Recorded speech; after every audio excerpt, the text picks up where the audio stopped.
Hi guys! Welcome back to my YouTube channel. This is Richard C, your real property expert, and as you can see, I am here in the construction site wherein I'm trying to finish the renovation of this one-bedroom condominium unit.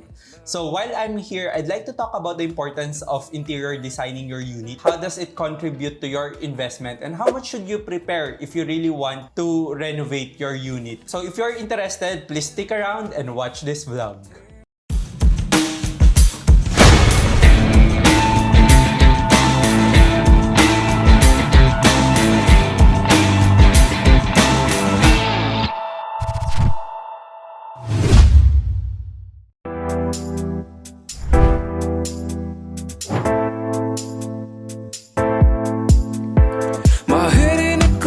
Okay guys, so this is the second time I'm shooting this vlog because the first time was earlier today. Unfortunately, hindi gumana yung mic. So for some reason, I need to reshoot it again. Pero okay lang. Kaya lang wala na tayong natural light and I don't like shooting during the night time, but we don't have a choice. So kanina, after ko mag-shoot ng vlog and then nung na-realize kong hindi gumana, nagpunta muna ako sa hardware store to buy some things for this condo renovation since last week na namin and we're trying to finish it. And then now I'm back to do this vlog. Okay, real pros. Imagine this one. If they turn over your unit, do you want it to be like a blank space and andun lahat ng gamit nyo? Or you want it to be somewhat similar to your dream home? So a lot of condominium buyers would usually not renovate their unit. They would take it as it is. They would live in the standard turnover the unit and they would just furnish it. They would just buy a bed, a sofa, a TV, a cooktop, and they're ready to live in that condominium.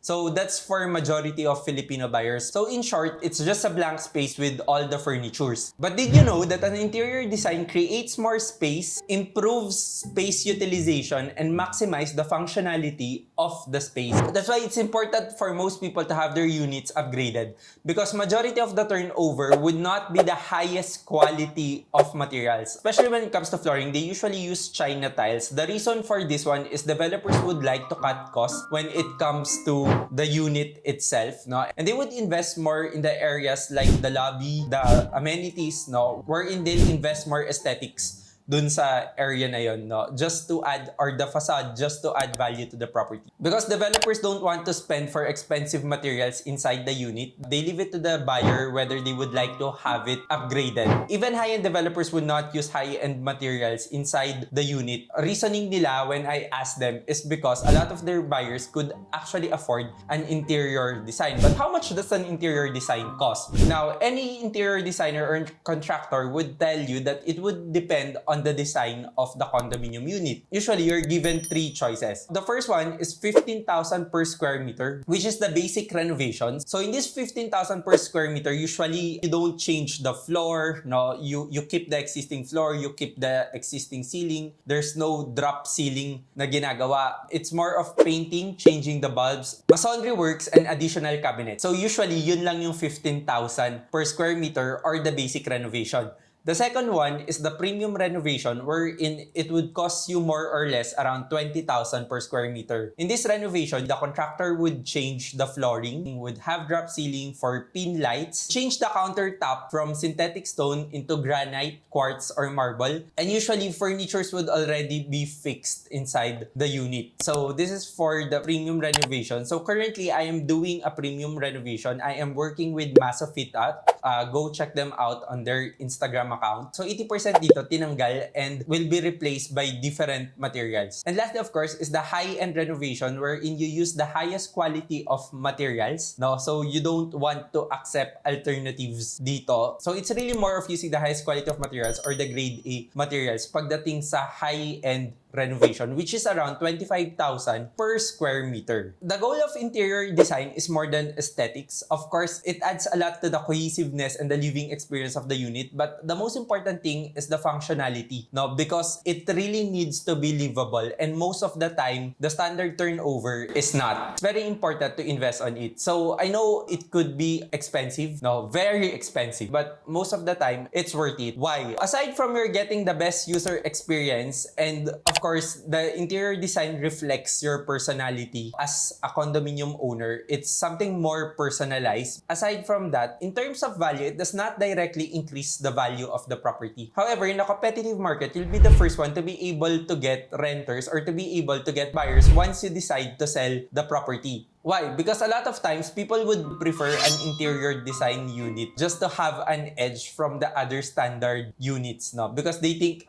they are able to save, especially if nag-capital appreciate na yung property. So I'll give you an example. So if I bought a 36 square meter property 3 years ago at around 5 million pesos and I invested 1 million pesos in the interior design of the unit, currently, the price of that property under the developer's inventory is around 8 million pesos. And I am selling the property for around 7 million pesos only. Now, if I want to sell that unit, do you think that buyers would want to buy a bare unit from the developer or an interior design unit from me? I'm selling it at only 7 million pesos. The developer would be selling it at around 8 million pesos with closing fees pa. So, a lot of people would consider my unit as well because the functionality is there. There's more cabinets, no? They don't really have to do anything. It's furnished as well. So, technically, that 1 million pesos that I invested in that unit 3 years ago, parang bumalik lang din siya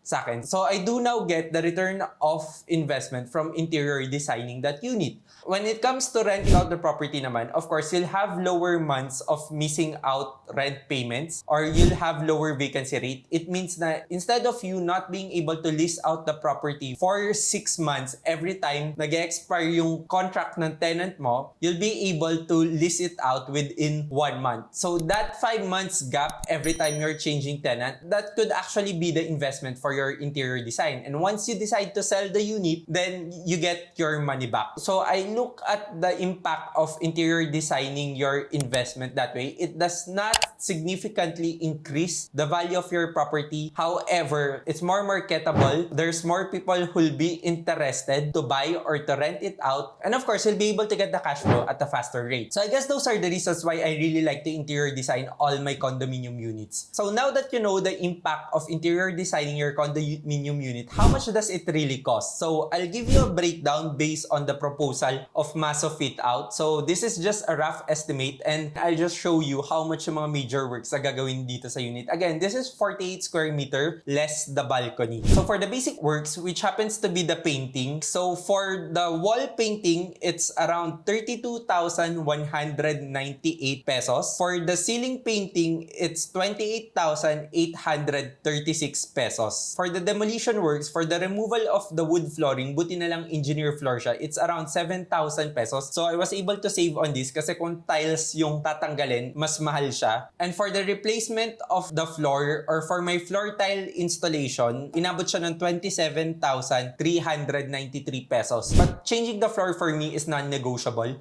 because majority of the time, yung floor sa standard turnover, gumagasgas yun eh. And once you change the floor, you also change the feel of the unit. It becomes a lot cozier and it just changes the entire feel of the condo, especially if you're using wood planks right now. So ito yung ginamit ko. Ito na yung bagong flooring for this one. So this is non-negotiable for me. And another one na non-negotiable as well is the drop ceiling. I always want my drop ceiling because I always want a good lighting. And for you to be able to install pin lights, kailangan mo talaga mag-drop ceiling. So for this one, the drop ceiling did cost around 38,285 pesos. Quite expensive, but then again, for mood lighting purposes, you really have to do it. So now, when it comes to cabinetry, as you know, I don't really have much walls to work with kasi this is a floor-to-glass ceiling window. So I'd like to maximize all the walls, no?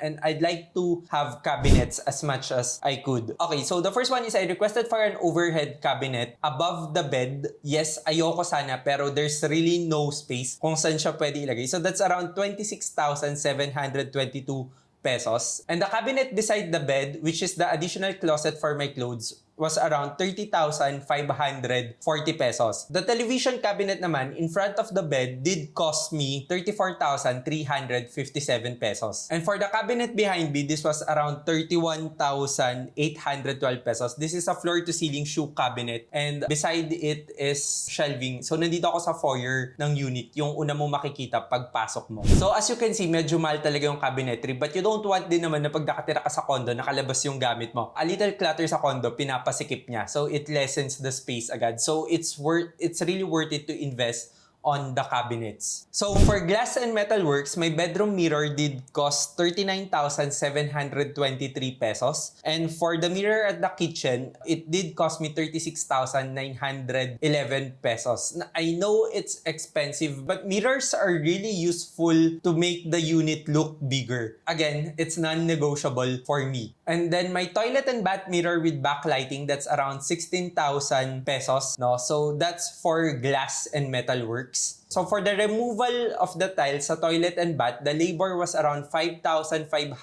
pesos. And then the installation ng new tiles sa bathroom, including the tiles and labor, it did cost around 21,888 pesos. So sa toilet and bath, okay naman yung turnover because premium grade siya. But I just really wanted a white marble-like tiles for the bathroom. Kaya pinapalitan ko na rin. Anyways, gumastos na rin ako. So tinodo ko na. So that was the cost for the toilet and bath demolition and replacement of tiles. Now, for the kitchen, which is usually the most expensive when it comes to condo renovation, my kitchen had an existing cabinet. Unfortunately, yung pagkakakat ng cabinet niya, medyo manipis. Parang pinilit lang. Na hindi rin talaga magkakasya yung pots and pans and plates dun sa shelving niya or patagilid siya pag nilagay mo para magkasya. So, pinademolish ko na lang din, pinaremove ko na lang din, and then pinalita ko na lang just because of the functionality. But actually, maganda yung cabinetry ng kitchen ko, pero pina-change ko na lang din because it's not functional enough. So the kitchen top cabinet was around 27,995